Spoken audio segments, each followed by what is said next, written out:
Here at America's National Park of Speed this weekend, it's a British invasion for McLaren Trophy America, a pair of rounds at Road America here at the end of August in the beautiful, lush Kettle Moraine region, one of the most picturesque racing venues we visit all year long. It's also the longest and one of the most challenging for the assembled field of 19 McLaren Trophy cars, identical cars at that. Since this championship has arrived in the United States, it's provided some absolutely incredible racing action, and this weekend should be no exception. If you're seeing rain droplets, you're right. It has rained and the rain has subsided, but an added challenge for the field of 19. Let's take a look at the conditions that these drivers will be facing. Track temperature sits at a cooled 73.5 degrees Fahrenheit. High humidity, given the moisture in the air, high air pressure as well. That's just what happens in this part of the region, in this part of the country. But the fans have stuck around, and the fan scene, the camping scene around Road America is always one of the best. There's a great look at the grid of the 19 McLaren Trophy cars assembled. I'm Jonathan Grace. My commentary partner, as always, is McLaren's own Tom Baker, who spent some good quality time down on the grid as we get live pictures of cars starting to roll out on track. These McLaren Artura Trophy Evo cars, it's a whole lot of car, Tom. It's over 600 horsepower at times. You have a push-to-pass system. You've got the windshield wipers wicking away any last-minute moisture. You've just been down on the grid. How is the atmosphere? How is the feeling for the field of 19? Everyone's pretty excited to get going, which is nice to see. We've got a wet track, but I don't think we've got any rain scheduled for a little bit, so it's going to be interesting to see how the track dries out and how people adapt to the conditions. An added element, I would suppose, because if there is any lingering water, we have had another session on track just before this to help dry lines start to emerge, and for some of our contenders like Raceworks Engineering and the ever-popular Lightning McLaren, the RWE number 74, that will start on the pole position in the hands of Sam Nesser before handing over to James Lee. Another tie-in for a returning face to the series on that in just a moment. But 18 ever-competitive cars just behind, and we've really seen a lot of competition in terms of the practice time. Qualifying was, I think, as close as it gets. I was really impressed by Paul Holton's pace, by Kaya Teo's pace as well. She's in the Pro Class Championship fight. And then this car, the number 24, the Forte Racing Machine of Tanner Harvey and Patrick Liddy, they sit atop the Pro Class points, but it's not exactly a safe points lead, is it? No, it's all very close, which is exactly what we want from at this stage of the championship. The pole gap, or the pole advantage, if you can call it that, was 0.06 of a second for qualifying one. So yeah, Sam did a great job just to put that time in, but Paul Holton did a fantastic job to get that close. So it's certainly shaping up for a really great start to the race. And as I said, you know, the conditions are going to be changeable, so everyone's going to have to adapt a little bit to that. But yeah, we've got to look out for Tanner and Patrick coming through the field. They're a little bit further back, which is always going to be interesting. They're on the third row there. And they're just in front of Alex Hayner, who reigning Pro-Am champion from 2025, who's back again this weekend. They did make a one-off appearance at Miami, and there is her car, and a rather distinctive pink. And if you're thinking those stars look familiar, the Starface cosmetic product sponsorship, all of these cars drove in to the town of Elkhart Lake, right through the city streets that we used to race on from 1950 to 1952. There's something really special about a modern race car sitting and parked along the front straightaway near the Siebkins Resort. I think it was a really popular thing for the fans to see these cars come with the trophy doors up. One of the popular ones as well is the livery from the number 11 as well, with a returning champion inside, no less, but certainly an eye-catching livery, isn't it? Absolutely. We've got 4 new liveries, actually, and there's another one, which we'll talk about later. But yes, the car from Mondi is a unique piece of artwork, and we'll talk about that in a little bit. One of the entries that has impressed us throughout this season, they sit just 2 points off of the Pro Class Championship lead, has been the entry of Paul Holton and Kaya Teo. And Kaya has caught up with the third member of our team on the grid in Amanda Busick. Hey guys, yeah, and we're just a couple rows back from looking at that McLaren on the front row, and I think you just heard the guys talk about the championship points. How important is this weekend? It's important, but we don't want to put too much pressure on it. This is a really exciting, our first wet race of the season, so it's kind of a same approach as every other race. Put our best foot forward and try to keep it clean and hopefully come away with a good result. First wet race of the season, but also the first wet race of competition for you. How do you break this one down? Just taking it slow. We're gonna Paul's in the car first, so I think kind of listening into what he's the feedback he's giving, what he's doing, and then we'll see how track conditions potentially dry up, maybe a little bit more rain. So playing it by ear, but also just trying to keep it clean. That's our most important. Good news down here, guys. I did hear from the GT World Challenge guys that were just on track ahead of us. It is drying out there. We were having teams pit and get off their wet tires. And so we'll see how it unfolds. I do see another little cell popping up to the west of us, but we'll be on site for it. McLaren, start your engines. And the beautiful sound of that 3-liter twin turbocharged V6 engine from the McLaren Trophy Evos roar to life. You'd mentioned the Evo at the end of that name. It's a new package that was brought when this championship debuted here in the States, at least after a couple seasons of competition in McLaren Trophy Europe. Brought some fun tricks with it, didn't it? A lot of upgrades mechanically to the car, but a push-to-pass system, and that's been one of the hallmarks, I think, of the racing here in McLaren Trophy America, Tom. Absolutely, it's really given the drivers some, as you say, a new tool to play with, and they get up to 300 seconds of extra boost, which they can use either in attack or defense. So it just allows them. It's not a huge amount. It's not like going into hyperspace when you push the button, but it just gives them that little push just to get an advantage out of the corner or to eke out a gap if someone's challenging behind. Let's take a look at who bested the field in qualifying. For RWE Motorsports, they claimed the Pro Class pole position in the 74. It was Alexandra Hayner, you mentioned, in the striking new livery. She and Jesse Lazar and their number 43 Motorsports in Action car start on the Pro-Am pole. And Cooper Broll contesting the Am class and trying for a trophy in the Am class solo this year in the number 100. He had the best of the field in his number 100 Forte racing machine. There's a little shot of the Bryan Herta Autosports car that makes up this grid of 19. Let's take a look at how this grid is assembled. Sam Nesser, your pole sitter in Pro, shares the front row of the grid with former McLaren factory driver Paul Holton in his and Kayateo's number 8 Forte racing machine. Just behind, Cooper Broll, phenomenal qualifying effort for him to take the Am Class pole. He shares the second row of the grid with Colin Harrison in his Tech Sport racing car. Just behind, Tanner Harvey in his number 24 Forte entry. He shares with Patrick Liddy. He has Alexandra Hayner for company in the Starface number 43. Robbie Stockard starts 7th on the 4th row of the grid in the 65. Next to him, the number 47 from RWE Motorsports. That belongs to Alex Pollard. Zach Lumsden starts in the 413. Busy day for the Lumsden family and a 9th place start for him. Fabio Greco starts in 10th in his OMS number 15 entry. Edmund Barsagian in the number 11 for RWE Motorsports in that striking livery. He shares that car with returning series champion, and he has Ryan James next to him in 12th. 13th is Philip Plaskus in the 29. Randy Hyland starts 14th for GMG Racing. Just behind in the Rafa Racing 812 is Michael Steves in the number 15, with Kenneth Gregg's Motorsports in Action number 6 car in 16th. Jeff Cook and Dennis Tiemann, their car in the hands of Cook first, starts 17th with John Miller's RP Motorsports with relapsing polychondritis starting next to him in 18th. Daniel Hanley in the Bryan Herta Autosport with Curb Agajanian entry starts on the last spot on the grid. Although, Tom, given the prowess in the Bryan Herta Autosports name, I don't suspect they'll stay there for long. No, you're absolutely right. They were winners on their debut in the championship in Race 1 at Road Atlanta. Another car to keep an eye on will be the 53 car starting next to them, or just in front of them. That's got Johnny Miller and Kevin Madsen. So a pretty potent pair there as well. So I think we need to look out for those two cars coming through. They're just behind Jeff Cook, who is also no slouch. So those three cars are going to be on the warpath pretty much straight away. So we've got plenty to keep us occupied over the next 50 minutes of this race. I would completely agree. We'll take a look at the 4 Papaya Cup entrants as well. Of those cars eligible, the highest placed right now in the hands of Plaskus from Flying Lizard Motorsports, Philip Plaskus starting in the 5th position in the AM class.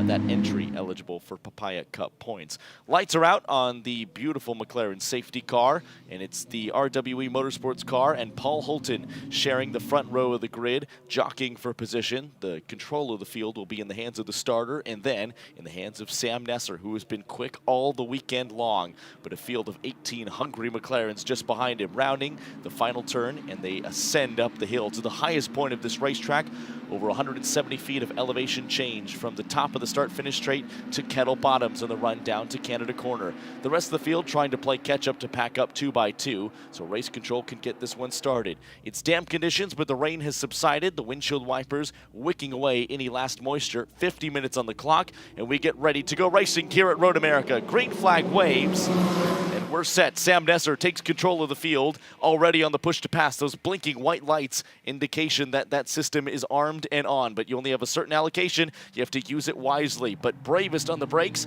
there's the number 24 car, Tanner Harvey, a little bit braver on the inside, and just behind, some cars trying to jockey for position. Cooper Roll still slots nicely into third position, and then off onto the grass.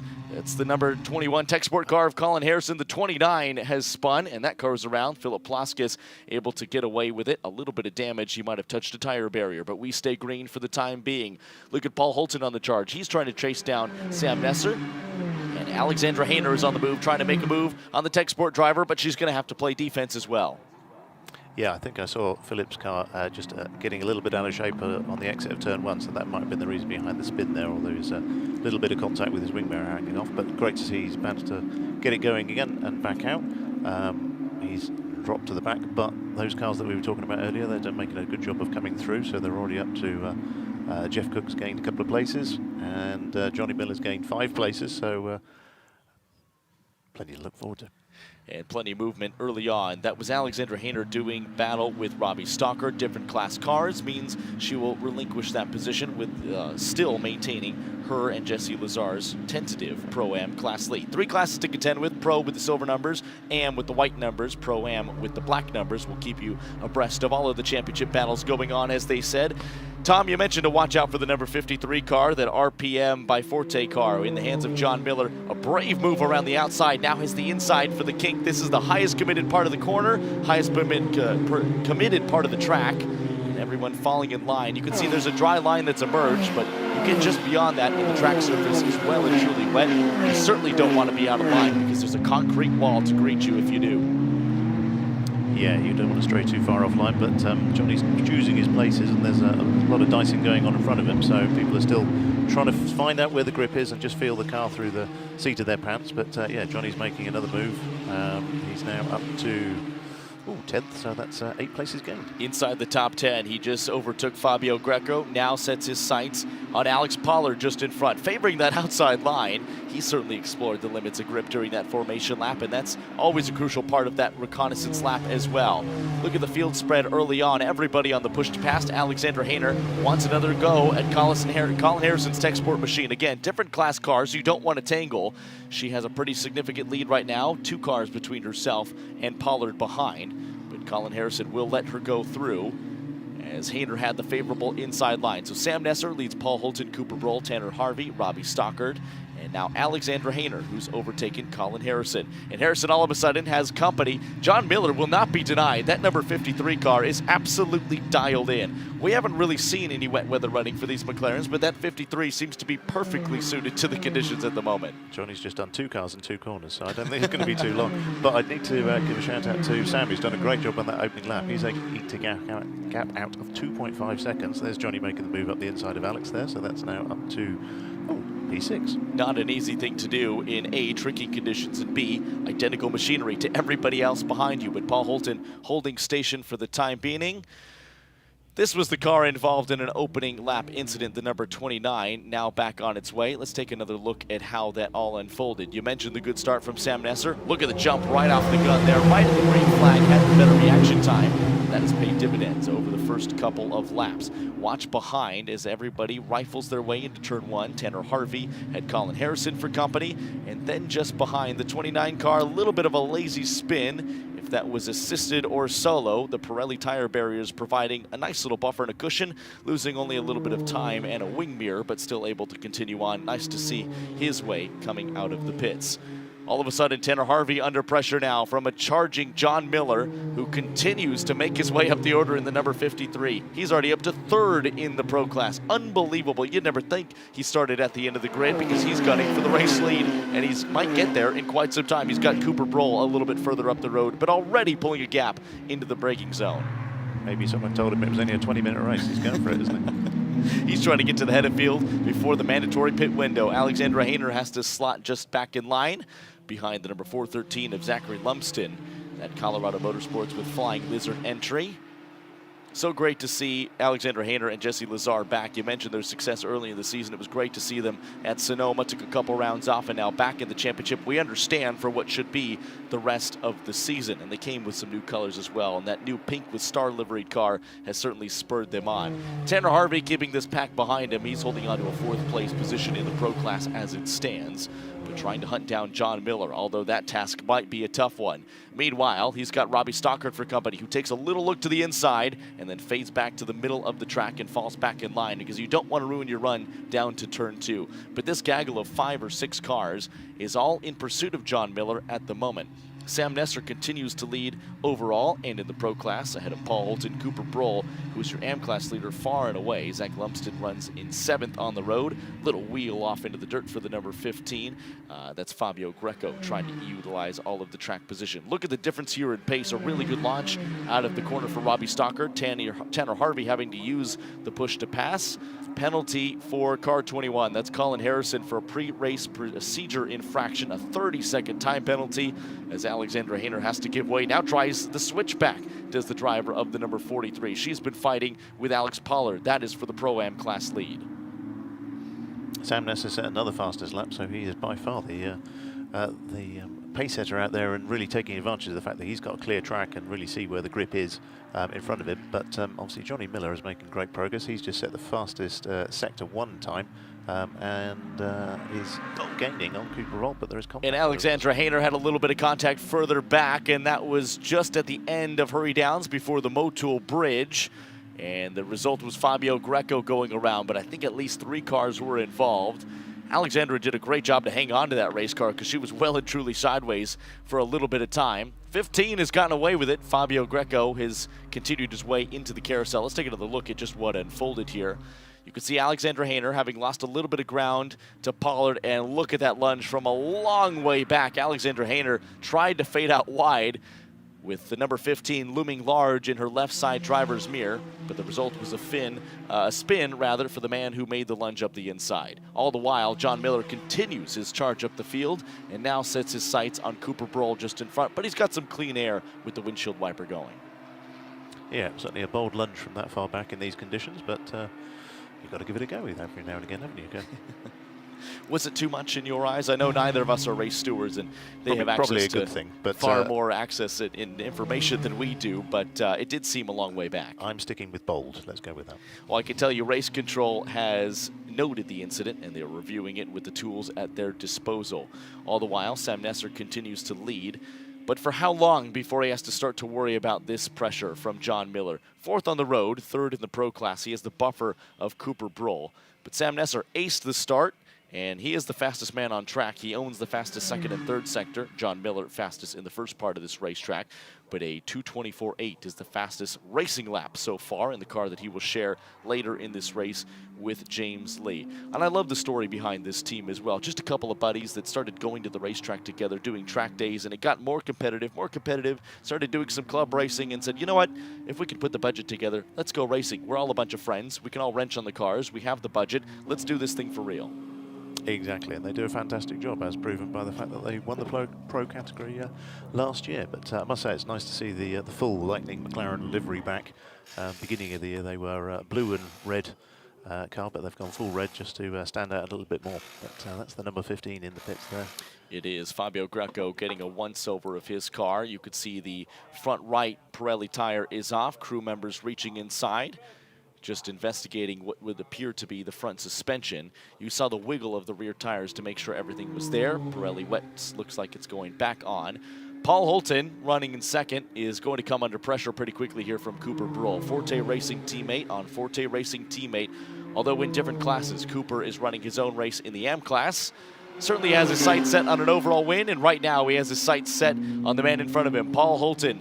They have to fall in line into the braking zone for Canada Corner, and the man in the number 100 will have to wait just a little bit longer. But did Paul go a little bit long in the braking zone? He just might have. Into turn 13, they ascend the hill under the little Fly GRB tower and head into towards turn 14. Paul Holton holding station for now, but Cooper Brohl has closed that gap significantly. Yeah, he was really on his tail coming back through the back of the circuit. I did just notice that Johnny Miller is looming in the background there and getting closer and closer. But yeah, I think Cooper's doing a fantastic job now. He's just going offline to cool his tyres, which is an interesting move at this time. Well, is that an indication that these Pirelli wet weather tires are starting to find themselves a little bit hot and toasty? They work really well when there is water to displace, sliding this way, and that is Cooper Brohl. Once those tires overheat, they become like driving on ice. You could see a dry line has absolutely emerged, and that original color of the dry pavement is starting to emerge underneath. And we don't have any spray from any of these cars, so yeah, I think it's pretty soon we could get to a point where they might want to consider changing onto slick tyres, which is an unusual one for our races. We haven't had to have one. It might be. They also might want to consider the pressure from John Miller, now the fastest man on the racetrack. Madsen will hop aboard the RP Motorsports by Forte racing car in the second half of this race. John Miller flirting with the track limits and trying to find the limited grip on the front of those Pirelli tires, asking a little bit too much that time around. There is the judgment. Car 15 assessed a penalty for incident responsibility. This one he was tangling with Alexandra Hayner just a few laps ago. It was a lunge up the inside from a little bit too far back. Race control has gone through the data, gone through the onboard cameras, and that is the assessment. He came in for an assessment from his crew as well. Here's the move in question. Orange car is the number 15 of Fabio Greco. Bang, there's the contact. Look at the car control from Hayner to keep that thing on the racetrack, out of the grass, and pointed the right way around without really losing much ground. The only loser in that one was deemed the offender, number 15. He will have to serve a penalty for that after his already unscheduled stop into the pits for an assessment. Meanwhile, this battle has resumed itself. A little bit further of a gap now for Paul Holton, all the while falling further back from the lead of Sam Nesser. Paul Holton now 6.7 seconds off the overall lead. And yet again, Paul favoring a little bit earlier of a turn-in, sacrificing the exit of the corner, but he has not lost ground to Cooper Brohl, but Cooper Brohl certainly hasn't gone anywhere either. I think we're on for another fastest lap here from Johnny. He's at the two purple sectors, or the first two sectors are purple.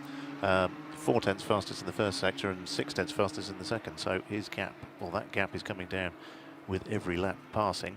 And I think he's going to be on the tail of these two. I can't see Cooper finding his way past. I think they're both suffering a little bit with their tyres at the moment, particularly, as you said, Paul favouring a different line through Canada Corner just to preserve his tyres or just try and find the grip. So Johnny could be on them very quickly. He certainly is. He is catching and catching and catching every lap. He's the fastest man overall. You can see the lap charts here. Race Vision powered by AWS. 2:23.5, far and away faster than anyone else. Paul Holton, Cooper Brohl, the two doing battle on your screen now.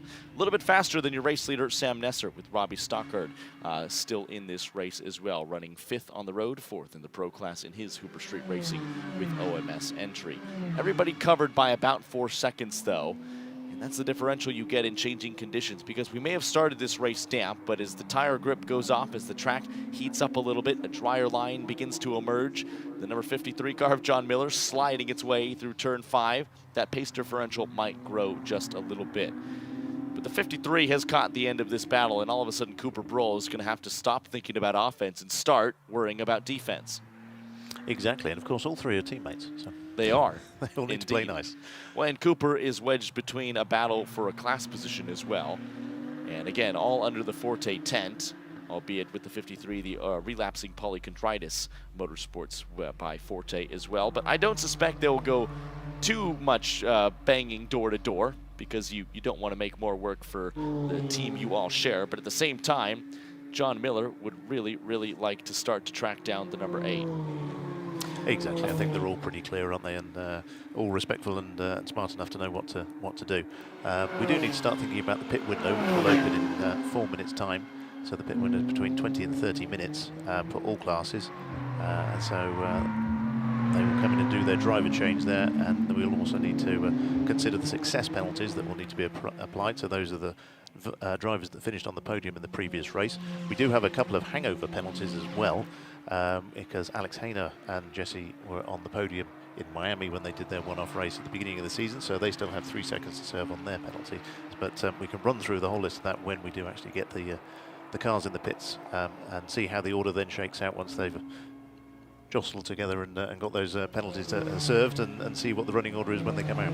Heavy as the head, isn't it? That's the burden of being successful in this series as a way to try to make sure that there's parity in this field of 19. John Miller making his way past Cooper Broll, didn't put up too much of a fight. You saw Cooper slot back in line to try to benefit from a little bit of a tow up the hill. It's a point well made, though, and a car going slowly on track. Oh boy, was that Fabio Greco? I just saw him finish his drive-through penalty. I wonder if he's slowing to get out of the way or if that is indicative of some kind of issue. He is getting out of the way, now back up to speed, so no issue for Fabio Greco, just sportingly not trying to entangle himself in the battle for the overall and pro podium positions. Now John Miller, though, has his sights set on Paul Holton.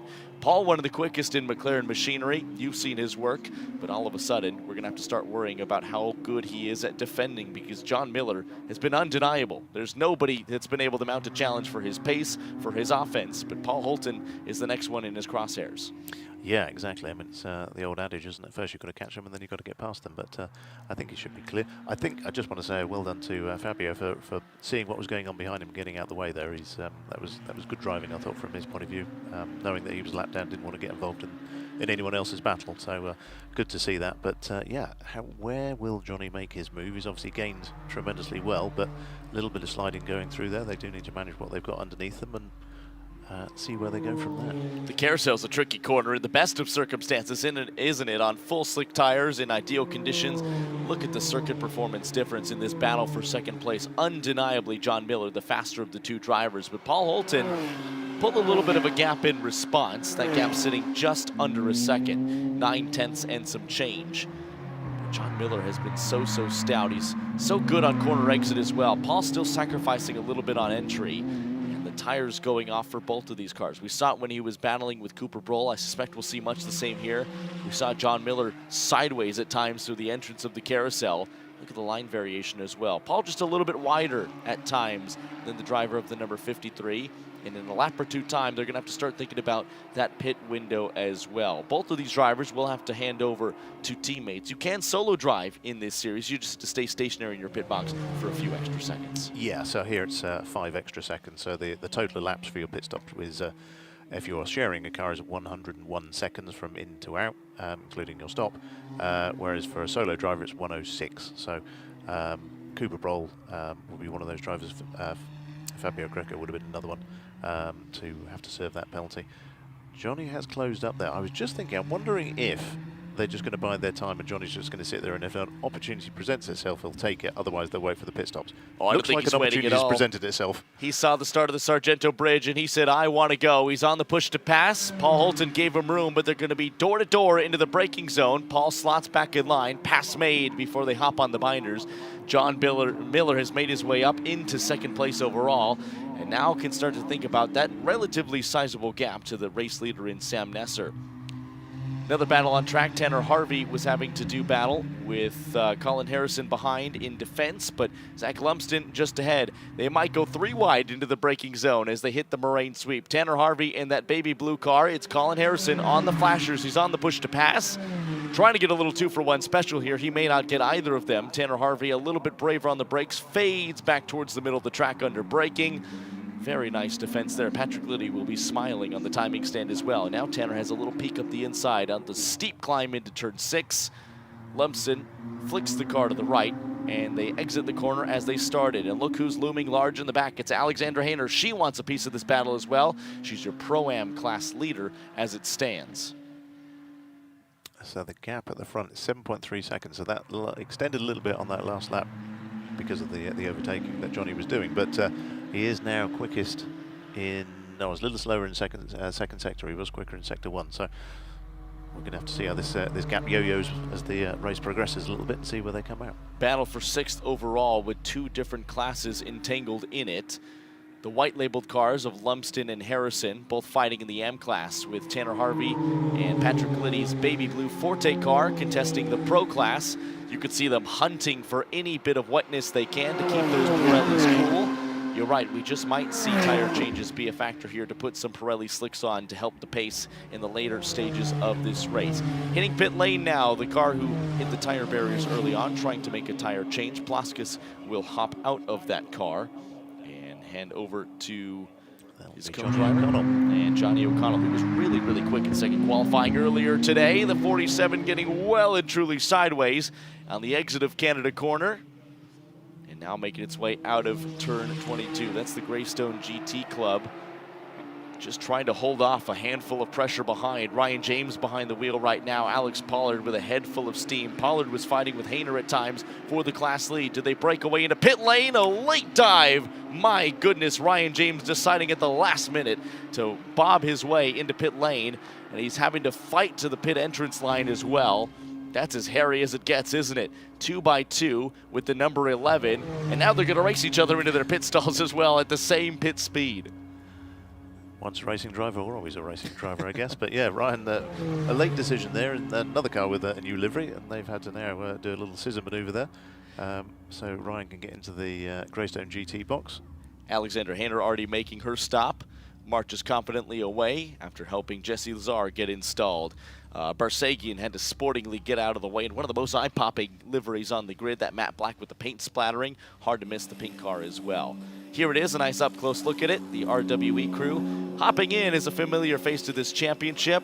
Your reigning Pro Class champion alongside James Lee a year ago. It's Casey Dennis getting his boots wiped off. If you're wondering, no, it's not preferential treatment or these drivers being posh. It's literally so that they don't slip on the pedals. It's wet out there. The last thing you want is your feet sliding around on a metal or a carbon pedal. Slamming at the door is Tanner Harvey. Patrick Liddy will be installed. We know how quick he can be. Sometimes the quickest driver in the field in qualifying. He certainly had a go at it earlier today as the field falls under full course yellow. Many drivers opting to take tire changes. That's one of our new drivers, Ken Gregg, unfortunately, to see that. He's very much buried in the kitty litter there, which is a bit of a shame. Yeah, trying as he might to get that car dislodged. Came in with a head full of steam, it would appear, into turn 14. That is a lot of pace to get lodged in the gravel. Avoided the tires, but once you're stuck that far in the gravel, it can be so quick. Now, this plays into the strategy because we've fallen under full course yellow right in the middle of this pit sequence. Some drivers came in under green and they might be cursing themselves that they didn't wait a lap or two longer because everyone else that's trundling along at reduced pace under the full course yellow might start to think about heading into pit lane to benefit from everybody else going at reduced speed.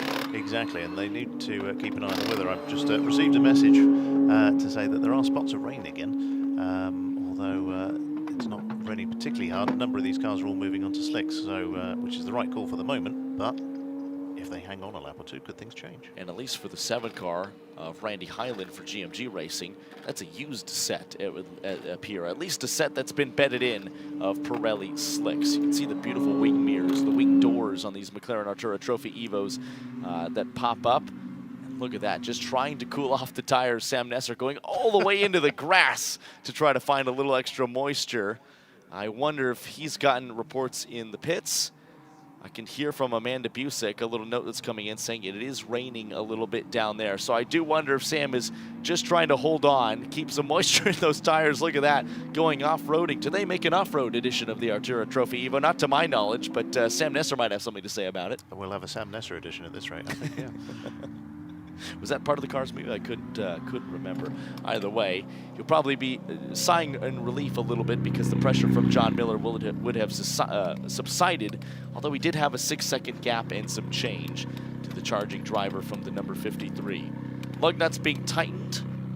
It's quite a task, isn't it? It's not something. Look at the camera shot from our crew in pit lane. Absolutely delightful stuff, kicking up a puddle of water with that rear left as he goes. And Greg ending up in the tires, or in the gravel, I should say, and this is how we did it. Going a little bit wide, and once that understeer kicks in, so hard to save. Car just kicked into a bit of a lazy spin, got a little bit too wide, out of 13, a little jealous, or a little eager, I should say, into 14. And that's what ended that car's day in the gravel. Yeah, it's a shame to end a race like that, but Ken will be back out for tomorrow's race, I'm sure. And it's great to see him in the championship. He's relatively new to racing, having done a sort of club events in his native Florida. But great to see him in the championship and learning the Artura. Pass around has been commenced. We saw the number 24 car in the hands of Patrick Liddy fall out of line and now back into line in his position after being handed that car from Tanner Harvey. And because this all took place in the middle of the pit sequence, it's going to take a little bit of time because some of the cars have pitted, some of the cars have waited. You do have to come in at some point, even if it is under full course yellow or in green flag condition. And look at this. You thought the wet weather was something to contend with. Now on the exit of turn 14, gravel strewn all over the racing line. That's going to be a little bit slippery if you come through at racing speed. You would hope you go through 1 or 2 more times behind the safety car to try to get used to that. I can see some rain droplets, though, in those Artura headlights. Yeah, it could be a little bit interesting. It's good to see that they got him back into the gravel, though, and he's able to rejoin, so good to see Ken back there. But, yeah, it's and they're all... How's this going to play out? This is going to be fun. I don't know where to go. Well, Sam Nesser and John Miller, I think, are going to do battle right off the go, and they're going to dive into pit lane. So it'll be James Lee heading over, and it'll be Madsen, I believe, aboard the number 53 RP Motorsports by Forte car. They're joined by a handful of the field. This should be almost everybody having made their pit stop at this stage, but you look to the race leaders as well.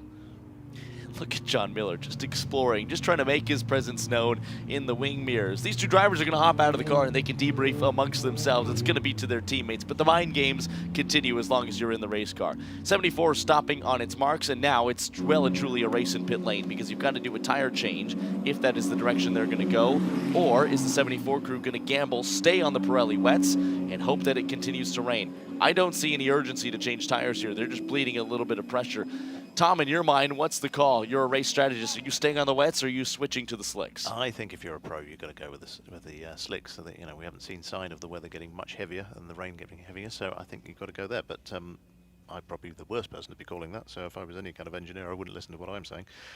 Looking at the pit stop penalty times, though, we do have an interesting fact that the 74 just has the 101 second stop because it doesn't carry any success seconds, whilst the 53 does carry over from last race, so they have 5 seconds extra on their pit stop. So 5 seconds, not nearly enough time to change all 4 tires, but it certainly could help his effort. We'll have to see what Madsen's pace is compared to James Lee, who now makes his way back onto the racing circuit into the fast lane. Pit stop looks complete, and the 74 crew is staying on the wet weather tires. We wait for that extra 5 seconds to complete, and that's got to be a painful 5 seconds. Now he's released is the RP by Forte driver. And that's what a 5 second gap looks like at reduced speed. The benefit, of course, is that everybody is still bunched up under full course yellow, so it won't hurt him too badly. But after Sam Nesser and John Miller were set for a pretty exciting battle, it's now turned over to their teammates to decide this one. You can see the track crew going to work. Great efforts by the folks at Road America to try to get some of that gravel removed from the racing line and back over the rumble strips. You can see the black Pirelli tire marks on those rumble strips. Look at Kaya Teo hunting for some grip as well. Or is that Paul Holton still installed? I don't think they've made their stop yet. No, they have not. So Colin Harrison, Dennis Tiemann, and Paul Holton, who currently leads this race, have not made their stops yet. So Kaya Teo still watching on from the pit wall. And that means he is still on those wet weather tires. And you can see him hunting for any moisture to cool those Pirellis off. Just behind him, Patrick Liddy. Nice work by the Forte crew to have him emerge as high as he has in the pit lane. Again, currently your Pro Class points leaders, but chasing them, just 2 points behind, is the co-driver of Paul Holton, who leads them, Colin Harrison. In the Tech Sport machine behind, he's your leader in the AM class as it stands, running net second on the road. Of course, a handful of cars in between as it stands. All very complicated, isn't it, when it went full course yellow right in the middle of the pit sequence? Do you change to slicks? Do you stay on the wet weather tires? And how late do you push at the end of that pit window? Yeah, it would be interesting, though, who changed onto slicks and who stuck with the used wets. I should imagine it's an interesting situation for those drivers getting into the car. Very much a voyage of discovery, not knowing what they've got underneath them in terms of tyre wear, but also what the track, or how that's evolved and how that's dried as well. So I would suspect the favorable tire will emerge in the form of favorable lap time pretty quickly, and we'll get a good indication of what the correct choice is. I can see, at least for this section of the racetrack, it looks to be drying and drying steadily. Although Amanda Busick was reporting droplets of rain. There goes Paul Holton there goes Colin Harrison. And just behind, I think Dennis Thielman is going to follow suit. So that should be everybody having made their pit stop. Of course, the number 29 car now with Johnny O installed has made 2 trips down pit lane. But what can Johnny O'Connell do? Certainly on single lap pace was genuinely one of the faster drivers in the field. Certainly one of the fastest drivers in the AM class as well. This will allow James Lee to officially assert, or reassert I should say, control of the field after his teammate Sam Nesser did a sterling job at the start. Jumped away at the green flag and never really looked back. Opened up enough of a gap that was erased by the emergence of a full course yellow. But for Colin Harrison, now you start to worry about what that cleanup effort looks like, because we could go green any time now, and the last thing you want if you're these 3 drivers is for the track to go green while you're stuck in pit lane trying to take advantage of the full course yellow. Yes, exactly. It's the gamble you always play, isn't it, of going as long as you can before changing and pitting, but they will have to live with the consequences of their choices. Kaya Teo, first season for her in McLaren Trophy America. Although no stranger to the Artura platform, did some racing in the GT4 ranks with the British brand in 2023 and 2024 in Pirelli GT4 America for Crucial Motorsports. Although the Artura GT4 and the Artura Trophy Evo, despite sharing the base Artura name and the bones of the same car, they're very, very different beasts, aren't they, Tom? Absolutely. The performance of the Artura Trophy is much closer to that of GT3. So with it being our own car, we can develop the platform that we have within a freer set of regulations. So the rear wing sits. We got more aero on the back, which is useful when you're pulling away like that. More aero on the front, wider track, better cooling, and obviously the push to pass, which you don't get in GT4. So yeah, a very different package and very much closer in performance to a GT3 car. The call from race control to commence the final wave by has gotten underway, and you can see everybody just shuffling in position. Some cars passing the safety car as instructed by race officials. Boy, Kaya Teo must have known she was on the broadcast with that very impressive burnout. Gave us a nice sound of the beautiful V6 twin turbocharged engine note from these Artura Trophy Evos. Yeah, now would be a good time to talk about the news that we've had since we were last over racing in mid-June, because we've announced our calendars for 2027. So we'll be racing at Le Mans with Trophy Europe, and we just announced our American calendar just on Friday. So we will be on the IndyCar at Barber for the first round, at Miami supporting the Grand Prix for the second weekend. Then we go to VIR, Watkins Glen and VIR for 5 and 6 and 7 and 8, and then we finish at Circuit of America supporting World Endurance Championship. So we'll have 2 races this year where we'll actually be on the same bill as the new hypercar program, which kicks off beginning of next year in World Endurance Championship. So that's going to be a lot of fun for all of the McLaren family. We will also be doing a driver fitness camp in Madrid, of which Kaya Teo is one of the members coming along. So lots going on. Lots to be excited about as well. Super exciting as it always is to see a new racing calendar. Super exciting to go racing again because the green flag is out. Field is in control of James Lee at the front of this one. But you can see Tanner Harvey and Patrick Liddy. Patrick Liddy now installed, leading the number 11 WE Motorsports car to the green flag. There's James Lee behind the car that was in the hands of John Miller to start this race. Now in the hands of Kevin Madsen for this second stint. Patrick Liddy leads this field away. What kind of pace does Kevin Madsen have? James Lee, we know he's quick. He was the reigning Pro Class co-champion with Casey Dennis, who is in this car there, the kind of Jackson Pollock-esque paint splatter scheme. You can see Madsen on the flashers using the push to pass in defense. And just behind, Matt Bell trying to get a piece of this battle as well. James Lee had a sniff up the inside. Remember, still on those wet weather tires. What kind of traction does he have left in them? He was hunting for moisture every chance he got. RWE Motorsports electing to save a little bit of time in the pits and keep the 74 car with the hopes that more moisture would fall. And right now, James Lee is just hoping that there's enough grip left in those Pirelli rubbers that got the chance to cool off a little bit under the safety car. Fastest in Sector 1 is Johnny O'Connell, so he's not hanging around now that he's first in the car, and has gone purple in Sector 2, so he's showing what he's capable of. So this is the battle for the overall race lead with the number 53 Kevin Madsen at the point. Going through, slipping up the inside was Matt Bell. And James Lee left to the wayside, having to settle for third at the moment. But now it's Madsen under pressure because Matt Bell has a head full of steam, but going way wide off the track and losing one, now 2 positions, kicking up a little bit of Wisconsin mud in a very precarious part of the track in the kink. And all of a sudden, Matt Bell to the point, a little chirp from the tires as James Lee hits the brakes, swings the back end of that car around, and finally navigates Canada corner. But Matt Bell, very, very nice on the restart, made his way up a couple of positions by the end of the first lap, not even. And now he's starting to jump off a little bit into the distance, trying to chase the pack of cars in front of him, who would all effectively go a lap down. Now, this is an added element, is it? Because it's not just one car, it's not just 2 cars, it's a whole battle of cars. They're all fighting for their respective class positions. Yeah, exactly. That's sort of about half the field that is unfortunately a lap down, which is going to make it interesting. One car that I was keeping an eye on is Michael O'Brien, who's in the number 7. He's quite a way back, and he's one of those cars that is a lap down, unfortunately. Look at all the big movers and shakers in this race. We mentioned John Miller made his way up a handful of positions. Kevin Madsen tried to continue on that work as well. Cooper Brohl was in for the first stint. It's a solo effort, so he'll be in for the second stint as well, although he's got another driver to contend with.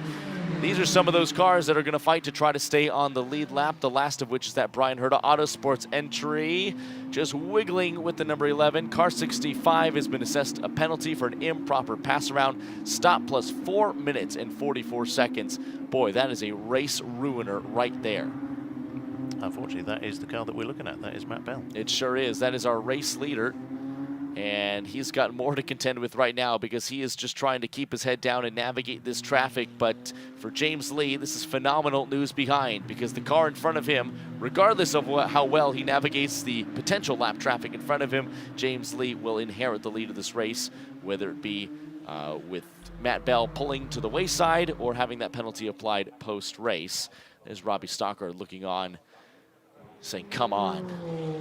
And he's delivered the news. And look at this gaggle of cars all fighting in front of him. Another penalty assessed, 7.21 seconds to be added post-race for a short pit stop time. That is car 8. That's Kayateo and Paul Holton running 4th in the pro class at the moment.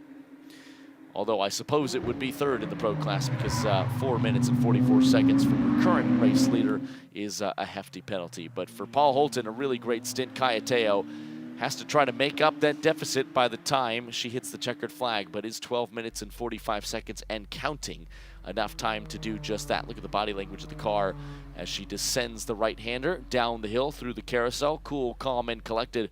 Really able to hug the inside of that white stripe on the push to pass right away as she sets her sights on the 3rd place car in the AM class in Zach Lumsden. Quite a bit of ground to make up to Kevin Madsen in the number 53, way up the road. But Zach Lumsden, the next target in line for Kayateo. I think the big thing on her mind right now will just be to eradicate as much of that 7-second penalty as well, because there's a class podium in the mix if she does. Check in with Greystone GT as well, the number 22 squad. That's Ollie Webb, running 2nd in the Pro-Am class at the moment, but it is the fastest car on the track at the moment. 2nd fastest, how about it? The wily old Johnny O'Connell, 2:14.2 from him, but it's not faster than Ollie Webb's 2:12.09. You can see him absolutely hustling that Greystone GT car around. I think he might be on the slick tires as well, which it would appear after the initial restart, Tom, with the track drying and no rain coming, at least in the immediate vicinity, that might have been the favorable choice. Might have been the favourable choice that he went so wide out of that corner. He might have been in agricultural tyres as well. Yeah, no, I think he's definitely, if he has gone slicks, that is the tyre to be on. I mean, his lap time of 2 minutes 12 is considerably faster than most.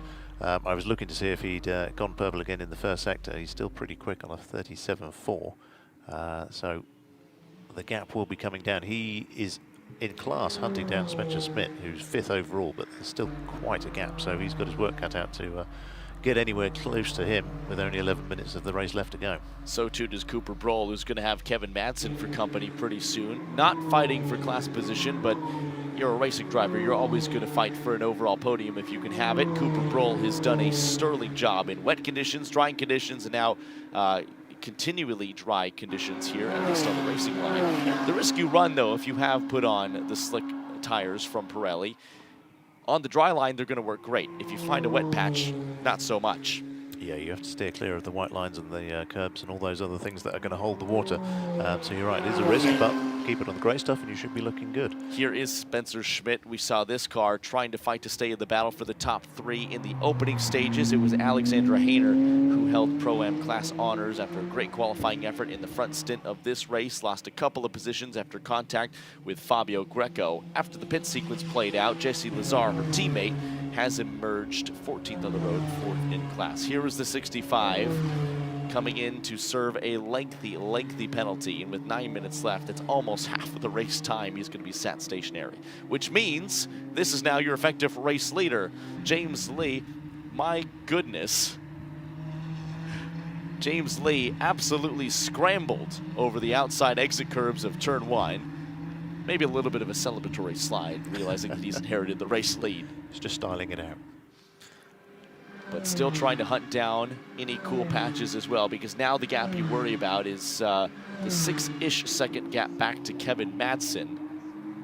You can see him if he squints and looks in his rear view mirrors, although he'll probably keep his eyes forward and try to hunt for maybe a little bit of grass, any puddle he can find.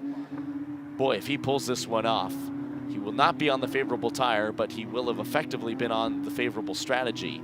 And you can see the pressure in front for some of those cars who are trying to avoid going a lap down have stayed just there. And look at James Lee, well and truly sideways. He's going to have a sister car in the number 11 RWE Motorsports. He's going to be chasing down his old compatriot, his old teammate from last year as well. And team boss, in Casey. And this is the number 812. This is your Papaya Cup leader, Keegan Massey, in the AM class, running 2nd in class at the moment, and a top 5 for Rafa Racing Team. Not a bad result at all. No, very good. Good to see I mean, they, again, relatively inexperienced drivers learning their way and improving all the time. I was talking to Keegan earlier, actually. He's really happy with how things went. They had a few technical things that just slowed them down a little bit on Thursday and Friday, but got on top of that, and they're doing a fantastic job. Cooper is, just to give him a bit of a shout out, he's looking very good in 2nd now overall. He is setting some good times in sector times, and he could be, well, he's dropped back a little bit. He had closed up quite a bit onto to James. He's now dropped back by a couple of seconds to 3.4 seconds behind. Certainly did. Keegan Massey sampled McLaren Trophy America at the Indianapolis Motor Speedway last year. Nice to see him with a full season effort this year. Cooper Broll, a new challenge, was in the pro class last year. No stranger to SRO America competition. Tried McLaren Trophy America. He raced in the TC ranks as well. Now trying to do it all by himself and trying to keep those Pirelli wets cool as well. Not for position as well, but Madsen is starting to loom large in the rearview mirrors. Keeping it cool, calm, and collected in the AM class lead. He has a couple of cars in Massey and Spencer Schmidt, your Pro-Am class leader, as a buffer between himself and Keegan Massey. 2nd place finish, a win in the Papaya Cup for the 812 entry, and a top 5 overall. Will be a great day in the office. It'll be an even better day for James Lee and Sam Nesser if they can hold it. Now passing the number 11 in that new livery this weekend. I think he gave each other a little commemorative wave as he went by. The former champion, who was his teammate last year, helped him to that pro class title. I'm sure a regal wave from Casey as he drove past. Yeah, Ollie's done another fastest lap, got even faster than previous by about a second. So that's he's still gaining, but yeah, I think they're settling for 2nd in class there. It's really interesting just looking at these sector times. They're all over the place. No one seems to have a solid and predictable run. Cooper was gaining, and then he dropped back, and Kevin gained in one sector and dropped back in another sector, so it really is yo-yoing all over the place. It certainly is. James Lee now can see Patrick Liddy a little bit further up the road. There is the timer. Still well over a minute to go in this lengthy penalty. Matt Bell has dropped all the way to the end of the grid. And that has got to be oh so painful. There is nothing like sitting stationary for a penalty. 5 seconds feels like a long time in the race car. 4 minutes and 44 seconds has got to feel like an absolute eternity. But you got to be feeling pretty good if you're James Lee at the moment. Slowly catching the number 24 of Patrick Liddy, who's currently 5th in the pro class, 14th on the road in the car that was handed over to him by Tanner Harvey. Patrick Liddy looking at the back end of Bryson Morris and that Bryan Herta Autosport with Curb Agajanian entry a little bit further up the road. Quite a gap to close before he gets there, though. But all eyes on the car shared by Sam Nesser and James Lee, who has played it perfectly, it has to be said. Has enough of a gap, I would think, between himself and Kevin Madsen, as long as he plays his cards right. 8.5 seconds is the gap right now in class. Closest car to him is Cooper Broll, about 5 seconds back. But even then, I think that's well out of touching distance. Ollie Webb, meanwhile, in the Pro-Am ranks for Greystone GT. Quite a ways off of Spencer Schmidt, but doing a nice job of it. 10th overall, but just behind is O'Brien in the number 7 GMG racing car. And that's a potential for a battle at the end of this race if Michael O'Brien can start to pull a little bit of a bead on Oliver Webb. What do you think? Is it close enough for the GMG racing driver with 4.5 minutes left? That's a lot to ask. You can see them barely in a lengthy camera strap. I think he might struggle. Michael is incredibly quick, but so is Ollie, and he's the one who's chasing down with a 5-second gap to overcome. Michael has done purple in Sector 1, and he's gone 0.3 faster in Sector 2, but I think he's gaining, but it's not enough to overcome that gap and then try and get past Ollie with 4 minutes to go. Well, O'Brien and his teammate can at least celebrate in the number 7 because they're currently provisionally on the Papaya Cup podium for the number 7 GMG racing entry, but there's been so much pace out of this Greystone GT team. In the global context of SRO this weekend, we also have GT World Challenge Endurance Cup at the Nürburgring, where a regular in McLaren Trophy, Tommy Pintos, absent from the grid because Greystone GT gave him a heck of an opportunity. Tommy is a GT3 junior driver for the Papaya brand and got a really, really great chance to go drive at the Nürburgring right there. Ollie Webb, fastest man on track, might be the most adventurous man on track as well. Sparks kicked up off the bottom of that Artura Trophy Evo chassis. The engineers won't like it. It was great for the camera pictures, though. Kept it on the black stuff. But to wrap up that point on Tommy Pintos, if you're going to miss a round, it's a pretty good reason to. Exactly. Tommy's doing his first full season of GT3 racing with Greystone GT. So, yeah, unfortunately, this is the one round that clashes with GT World Challenge over at Nürburgring, but he'll be back for Indianapolis. This gap has closed up a little bit as a result of that off-course excursion for Ollie Webb. Michael O'Brien getting a little bit closer. On this time of asking, that gap has dropped down, and now it's Michael O'Brien who's fastest of anybody on the racetrack at 2:10.5. Boy, that's come way down from the 2:22s we were seeing earlier in slicker, wet conditions. Ollie Webb, though, now 4.2 seconds is the gap. A little bit closer, but not out of the woods yet. And he's chasing down Colin Harrison, his tech sport machine, not for class position, but it is for position on the road. You can look at Race Vision powered by AWS, the fastest racing laps. Michael O'Brien and Ollie Webb. JC Lazar in that mix as well. Bryson Morris and Johnny O'Connell still in the top 5. Johnny O has refused to go anywhere, as you'd expect. Exactly, yeah. Johnny's doing his job, but quite excited about the prospect of maybe returning to Le Mans after doing so many races with so much success in previous years. As I expect he would. Ollie Webb making quick work of the tech sport driver, who would appear on different tires if memory serves from the pit cycle. Those slick tires working a treat on a track that gets drier and drier and drier. Now, I think the dry line, Tom, is a lot more prevalent than any of the wet spots on the track, and Oliver Webb is not deterred at all. He is sliding that McLaren all over with 1:40 to go in this race.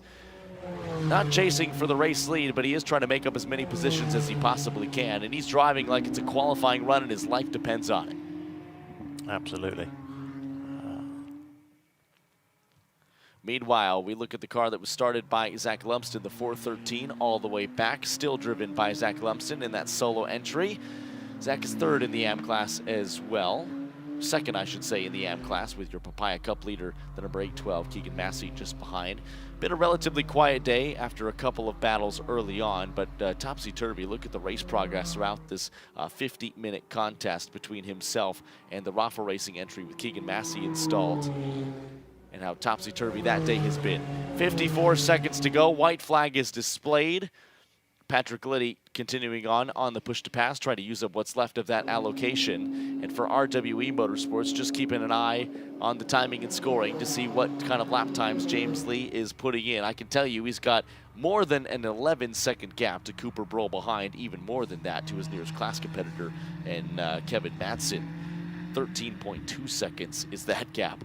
I can tell you, from Sam Nesser and the gap that he pulled off in very tricky conditions to James Lee taking over, it's been a relatively undramatic day for the crew in the 74, but it has been controlled and, dare I say, dominant right from the start. Yeah, I think James has done a fantastic job in this second half of the race. Yeah, I think more than well deserved, but an 11.3 second gap is pretty spectacular going.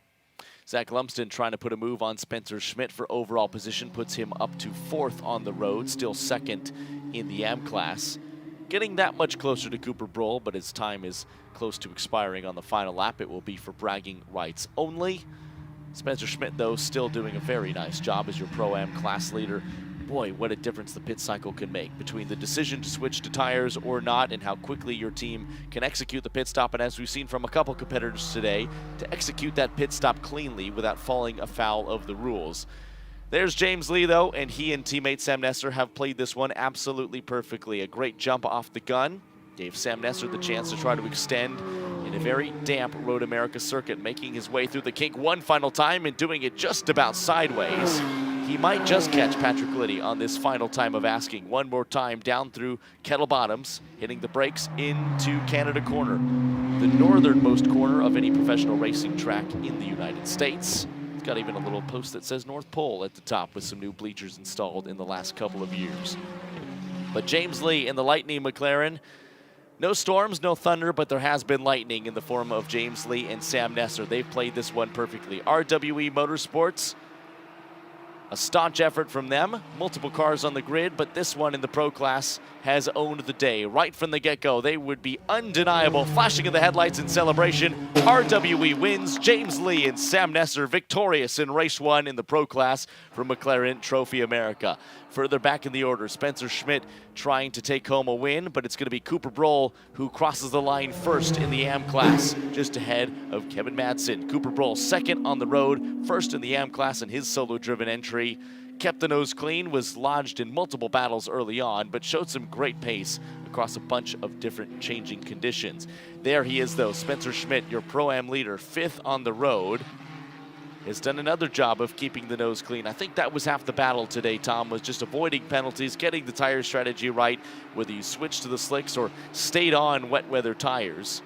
Whatever it may be, the pit cycle was pivotal for all 3 of our class winners, not the least of which your Pro-Am victor in Spencer Schmidt.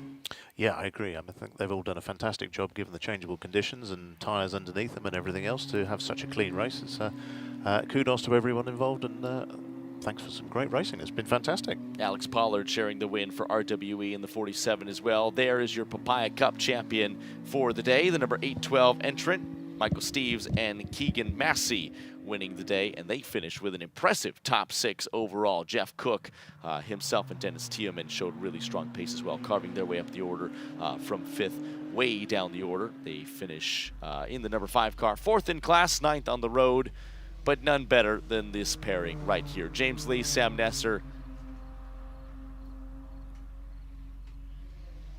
So Cooper Brohl finishing 14 seconds back, but what a perfect day for them. You can see the window banner a little bit askew with some of the moisture. I think that is the only fault on the number 74 car right now, but Cooper Brohl winning the day as well. It's been a really impressive effort for Cooper this season, making the jump up to McLaren Trophy competition last year. Had a teammate in Tommy Pintos with Skip Barber Racing, made the change to Forte Racing in 2026, decided he wanted to take on the AM class all by himself.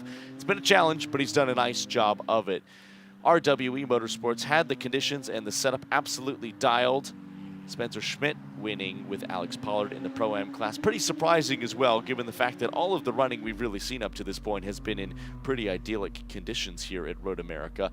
Weather, no stranger to this part of the country, but a thumbs up with the red glove, and deservedly so with the fans who have stuck around throughout the rain, throughout the sunshine. Tomorrow should be a little bit warmer, but today the rain certainly did not hamper any spirits. Let's take a look at how this crazy race shook out. James Lee, your overall winner. full field results here as the wind just starting to die over Road America. RWE Motorsports victorious in the Pro Class. Cooper Brohl, his solo Forte entry, the winner in AM. Spencer Schmidt and Alex Pollard win from 5th on the road in the Pro-Am class. Zach Lumsden, a really strong drive for him in the number 413 Colorado Motorsports with Flying Lizard. Multiple programs for he as well as Craig Lumsden as well. RP Motorsports with relapsing polychondritis finished 3rd. Madsen and Miller both with absolutely undeniable pace. But James Lee in the 74, Spencer Schmidt in the 47, and Cooper Brohl in the number 100. Your class victors today in what was a topsy-turvy McLaren Trophy America Race 1. 20 laps of racing. This race was truncated by a yellow flag in the middle for some incidents early on, but that played into the pit strategy. Did you change to the wets? Did you change to the dries? There's a look in victory lane. And a sporting livery is joined by a pretty incredible helmet as well. What a day for our 3 classes. Thanks for everyone for joining us. For Tom Baker, I've been Jonathan Grace. That's race 1 for McLaren Trophy America. Let's do it all again tomorrow.